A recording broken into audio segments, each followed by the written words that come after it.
Hey Waffle Gang, I do hope you are well. My name is Mark and today we're checking out some relationship stories, and if you do love a Reddit story, why not consider hitting that like, subscribe, maybe that notification bell too, or super helps out. Thank you so much, and let's crack on with today's first story, which comes from Not Jez Rabbit, who says, am I the a-hole for reporting my boss over a nickname?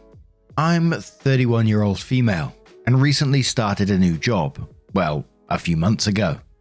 It's a 5 guys office plus the boss. The boss is one of those guys who thinks has a natural charm that ladies would instantly fall for. But he looks like a thumb. And a lot of dumb confidence for making inappropriate comments, even when talking to me about work issues. I keep my arm's length and I'm very professional with my workmates. Some days ago, I was chasing after some workmate because he was procrastinating sending me a document. I went to him to make him send it and he said okay, took his phone and opened the messages app and sent me the file. But looking at it, I noticed that he saved my number as Jessica Rabbit. I asked him about it, confused, and looked at me shocked, eyes wide open, just said I'm sorry. I didn't let him go and interrogated him until he confessed that the boss always called me Jessica Rabbit. To be clear, I'm naturally a redhead. Got it from mum and dye my hair red when it gets darker, but I don't look like Jessica Rabbit. I'm flat as a table. Yes, I had trust issues about it and worked very hard to like my body. I despise the thought of being compared to a hypersexualized cartoon character. I talked to my boss when he came into the office and asked about the nickname. He just said, because you are both sexy redheads. I told him to stop it because I don't feel safe. He just said, why are you so angry? It's a compliment. I said it's not and stormed out. I went to HR to do a formal complaint. The HR lady said that she had processed the complaint but that it was worthless because boss is just like that. I told her that I don't like my boss's attitude and need a warrant to stop. Since then, my boss has stopped talking to me and my workmates say that I'm way too dramatic and don't know how to take a compliment. They also complain they don't feel safe around me because they don't know if I will twist their words somehow. Am I the a-hole here? We're going to start in the comments with Ooze, who says, wow, not the a-hole at all. This is sexual harassment. The nickname is inappropriate and calling you a sexy redhead is inappropriate. HR is not doing their job. The company needs to be reported if HR tolerates this kind of behavior from their management. Rombodia says, not the a-hole. You did everything right here. Start keeping records of hostile interactions at work and especially complaints you made to HR. Because if it keeps up, you're going to need a lawyer and they're going to learn what sexual harassment and hostile work environment mean.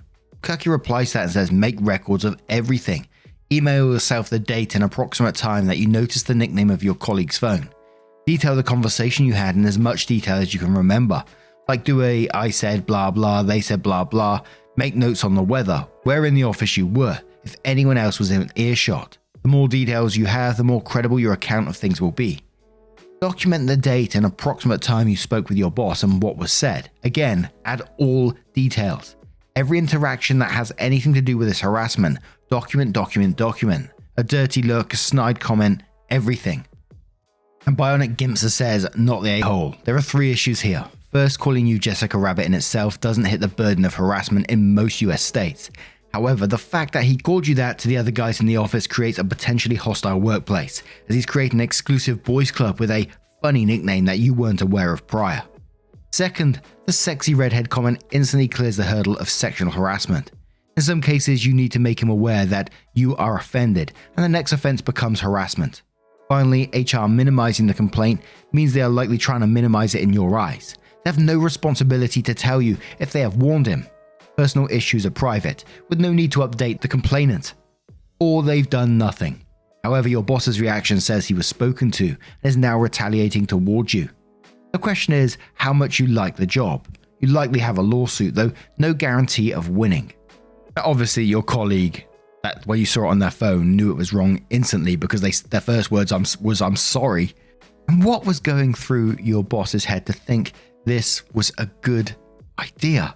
I really struggle to just try and get into someone's mindset like that, to think what is going through their head in that moment, to think I'm going to tell the rest of my colleagues that we're calling her Jessica Rabbit. And then when she approaches you about it, not turn around and say, oh my God, I'm so sorry for that. or whatever. Not that there's a way to get past it or anything like that, but to turn around and say, but it's a compliment. Oh God, makes me shiver. But then OP did edit the post and they said, I didn't expect that many comments. Thank you, but now it is very hard to read them all. But I've been taking notes and I'll try my best, even though I can't afford to be jobless for a few months, so I'm not scared of quitting if it goes nowhere. To be clear, I did not snoop on the phone. I was standing and my coworker was sitting in his chair, so I had a very clear view of his phone. And I saw that he saved my number as Jessica Rabbit. Oh, and the guys who called me horrible names in my DMs and wish for horrible things to happen to me. I hope you get help, or otherwise you never work with or be in a relationship with any women, since you seem to hate women so much. Update, thank you guys for all your support. I've mailed HR asking for things on writing about their lack of action. I've got absolutely nothing. Later I found a lawyer and he sent a strongly worded legal mail to HR. No response yet. That was yesterday, Friday, so let's give them some time. The co-worker who has my name saved as Jessica Rabbit spoke to me, apologized and said that he would help me if HR asks for testimonies or if there is a lawsuit. He said that boss, always referred to me as Jessica Rabbit, to the point that he, co-worker, thought that Jessica was my real name. He also told me that they changed my nickname. I'm now known as Amber Heard. I'm furious, but I'm keeping a straight face so they don't punish me further until this gets settled somehow. Update. Hello, I did an update on my profile. Sorry for being missing for a few days. The OP's update came 3 weeks later, which says, update on my Jessica Rabbit saga. Hello if you're reading this. Thanks for all the support on my original post. I won't go through the hassle of being approved by the mods there, so I'll post here. Well, I was fired. They said that I was creating a hostile work environment and had a meeting with HR, where they told me to quit since I've been hostile with my coworkers and not given my best effort. I was doing the exact amount of work that is mentioned in my contract, but I refused to quit. I insisted on that and they refused to terminate me. Finally, they gave up and fired me. I can't say much now, but I'll sue for wrongful termination on top of the sexual harassment. I think I have my back covered and I can afford to be jobless for a few months, and I have a lawyer. There are some sketchy things in this company. Everyone in the big positions, including my boss, HR's boss, etc., are related somehow to the owner of the company. Also, I've made calculations financially. Earnings, expenses, income, taxes, and salaries doesn't add up. But I'll just focus on my case and hope that whatever is going on there comes to light in court. Thanks for reading. I'll be out for a while. But what do you guys make of this one? Let me know your thoughts down in the comments below. And let's move on to another story. And our next story comes from Spawn of Wife, who says, am I the a-hole for telling my wife that it's for the best if her son stays away from our family? I, 40, married wife Jenna, 42, 8 years ago, and we've been together for 10 years. We have 2 great kids together. When she was 19, Jenna had a son, Randy, 23, whose dad was a deadbeat. Jenna didn't make much, so Randy didn't have the best childhood. But she tried so hard for him, but he was so resentful and didn't care. He hated me when we started dating, was passive-aggressive, refused to take a role at our wedding. And when we had our daughter, Alexis, now 7, he got spiteful. We tried all kinds of therapy, but he refused to accept there wasn't a problem. When he turned 19, he cursed out his mum after an argument, and enough was enough. We evicted him and ended financial support so he'd understand how much his mum tried. By all accounts, he's doing well. He graduated, got a degree, and has a high-paying software job. We stayed in contact with him. We text him, but he barely responds. He only sees Jenna for about an hour every few months. She's always sad after seeing him, and I have to cheer her up, which isn't an issue. But I don't like seeing her sad.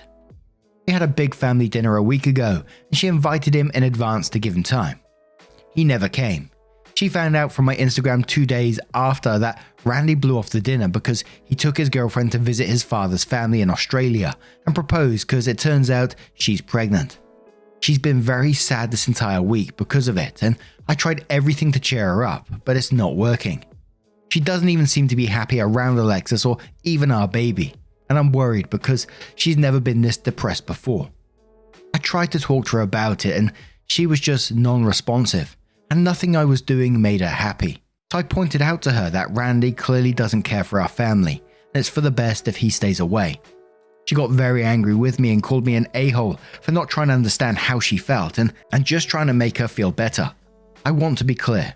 Everything about Randy is just in there to give clarification regarding why what I said may be the issue between my wife and I. This is not about Randy except for how he relates to conflict between my wife and I. That said, I don't see what I did wrong in saying that given how hurt she was, but she's still angry at me. And maybe she's right and I am the a-hole for saying that, so I guess I'm here to learn that. Edit. My username is not in reference to Randy. My wife refers to our baby as her spawn. It's a weird term of endearment. I originally made this account to post about our baby, but made this post because it was a fresh account. I probably will not be doing that now. I'm going to start in the comments with Specialist Pumpkin who says you're the a-hole, and I'll give you a few reasons why. The reason Randy was spiteful was because he was probably bullied for having no father, and him not being able to have nice clothes or toys kids are wicked. When his half-sister was born, he felt replaced because he sees your kids as kids who get to live with both biological parents 24/7. They aren't going through what he went through. He feels like your kids are his mum's do-over babies. 4 legs on a table, 4 wheels on a car. He constantly felt like the 5th, and he felt that whenever he sees you being a father to your kids, what's going through his mind? I'm the constant reminder to my stepfather that my mum spread her legs for someone else, and it sucks that my half-siblings get the good life and I didn't. When you kicked him out, that was the final nail in the coffin because now he feels like his mum abandoned and replaced him. Happy Banana says you're the a-hole. Our family. I can't be civil and say what I'm thinking, but Randy is her family, and he should also be your family. It's painfully clear why we'd feel like an outcast here. Randy had a crap childhood, then got a crappy stepfather who assumed Randy is 100% the problem. Randy is then kicked out at 19. No financial support, just see ya. Why do you and Jenna feel Randy owes you anything? What effort do either of you make? You dumped the guy. I'm amazed he still talks to either of you at all. Pookie Bub replies to that and says this is very short-sighted, after stating he had not kicked Randy out immediately and offered help in various ways. Randy, unwilling to participate, would affect the rest of the family dynamic poorly and failed to see his mother's attempt to assist him further now that she had the means, and now stepfather willing to give Randy a chance to better himself. Also, Randy is doing well. Is that attributed to his terrible treatment or how hard his mother tried to help him under difficult circumstances? The stepfather being concerned for his family after struggling to make a connection that was clearly never going to happen is a positive thing. Did he say he wanted Randy out of the house immediately? No. A tough decision had to be made because of a divided home. Mum feels like she didn't do enough, yet Randy turned out well and won't recognize his mother's attempts. Is that her fault? Things like this can be constructive for a new home environment, or destructive.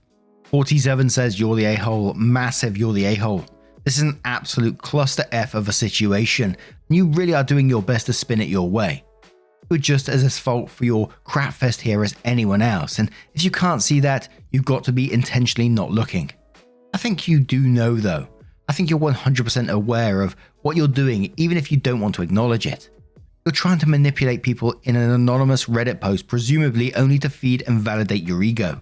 I can only assume you're just as if, or not far more manipulative in your day-to-day life. I truly hope your wife realizes this. OP did leave some comments to some replies, so in one he said, I did not kick out Randy. That was not a decision that I singly could have made. We both made it together for the sake of our daughter. And at this point, what else am I supposed to say? He flaked on a family dinner that meant so much to his mother. She wanted him there so badly. And then she has to find out he got his girlfriend pregnant and is going to marry her from Instagram. He couldn't even be bothered to tell her. What else was I supposed to say? Someone comments on the stepson's maturity and OP responds saying exactly this. Look, would I rather he be in our lives if he could be good, productive part of it and appreciative of everything his mum sacrificed for him? Yes, of course. But if he's going to leave her to find out about all these developments in his life from Instagram, then he's just going to keep hurting her. And yes, he's a young man. I know his brain's not even fully developed, so maybe there's time for him to make things up with his mother. People ask him what was offered to stepson, and OP responds and says, we offered a down payment on where he could live. We offered to pay for groceries. We offered to still drive him to university and more. He refused everything. People also wanted to know about the argument what led up to him being kicked out, and OP responds and says the argument was a simple matter. He wanted to take 6 courses a semester, not including labs or tutorials into that count. His mother pointed out that would wreck his mental health and said she wouldn't pay the tuition for more than 4 courses a semester. I was perfectly willing to pay for a 5th, even told him that, but agreed that 6 was too many. He went off on his mother, calling her a bitch, a whore and a slut, every vile name in the book. He implied she was an actual prostitute, called her diseased and things like that. I didn't want to talk about the things he'd said because I don't like thinking about them. He hasn't apologized for what he said either. His mother was looking out for his mental health, and he took that as an opportunity to degrade her. Then OP listens to the "you're the a-hole" comments and seems to accept them and says thank you. I feel like you also understand where I was coming from with this. It may sound weird and I accept the overall judgment that I was an a-hole for what I said, but I never wanted anything bad for him. Evicting him was the last option we had. I hope my wife can have a good relationship with him, but if there's one that hurts her too much, then it may not be worth having. So then OP updates their post and says, I considered posting this on Am I the A-hole, but I'd rather go low-key for the people who have messaged me since I first posted. When Randy came back from Australia, Jenna learned by an Instagram post. My wife called and begged him to come over when he could, and he came about 2 weeks after. He was clearly uncomfortable when Alexis came to say hi with our baby, so I took them to my cousins before returning. When I came back, it was clear Randy had been crying, given that he was drinking like a pitcher of water. After that, he gave Jenna an old photo he had in his wallet of her and him when he was like 5, of her holding him in the bed while he slept, and said he didn't need it anymore, gave her a hug and left the house. I talked to him outside his car before he left and apologized for being a tyrant and a lot of things people on my last post said that I did. He just told me that he appreciates the apology, and if I ever did care about him, to keep myself and my kids out of his life. It hurt to hear him say that. He doesn't care for them, and he doesn't see them as his siblings, and he doesn't ever want to see them again. I told him I'd respect his wishes, and would try to make sure his mum did too. He shook my hand, and he left. After he left, Jenna told me that when I was gone, he asked what we wanted, and assumed she was calling asking him for money, and didn't know it was about him getting married and his fiance's pregnancy. He started crying because she apologized for how everything went down between them and for evicting him, and admitted that it was wrong of us. When Jenna asked if he hates her, he told her that because she's his mum, he'll always love her, and if she wants, he'll keep seeing her as little as he does until he moves to Australia, and she'll be invited to his wedding, but only as a guest, and that she would never meet his child or be a grandma since that was a role that was going to be his dad's wife, and he felt uncomfortable with how small the age gap between our baby and his will be. He told her that if she really loved him as much as she said, she'd be happy with that and happy for him. After that day, it was hard for Jenna, and she did take it out on our kids and especially on me. But she did get better and things got back into routine, and we became that happy family we were again. Randy's wedding was about 5 months ago, before his wife started showing and my wife went. I of course was not invited. She came back crying because she was pretty much isolated there, didn't talk to anybody except Randy and some of her former in-laws. She hated how much he honoured his father's family during his reception speech, to the point where he even called his stepmom his true mum and his dad's kids for being the brother and sister that he always wanted. But I guess that's how he really feels. A little bit ago, Randy and his wife had their baby, and he's a beautiful boy. He's actually the most chubby, roll-filled baby I've ever seen. The post they put on Instagram again really hurt Jenna, since it was praising his wife and all about how he knows she would be the greatest mother in the world and never let what happened to him happen to their son. And she hasn't seen him in person. She cried more than she ever has when she saw that post. I've honestly never seen her that distraught, and I couldn't leave her side because I really was afraid she'd kill herself or something.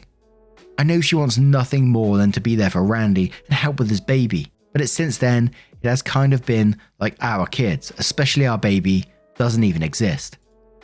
Now Randy kept his promise to keep seeing my wife, and he met her out for coffee about once or twice a month. She'd always be glowing after their meetings and would tell me about his life and how happy he was. I'm guessing she thought they would lead to something more. He and his family will be moving to Australia next month. I'm posting this now because Jenna met with him yesterday, and he made it clear it'd be the last time he was meeting her unless he came back. he did accept a present from her for the baby. So maybe that's something. I know now that I was in the wrong. It may not be a happy ending for me, but it is for Randy, and since people rightfully cared more about him, that's why I'm posting. Going off his LinkedIn, he got promoted to the job of software architect at his company, which is big. Think Microsoft level big, which means his fiance and his child will be secure. I'm assuming his job will be remote too, so he can work while in Australia. And I want everyone to know, I do genuinely wish him the best.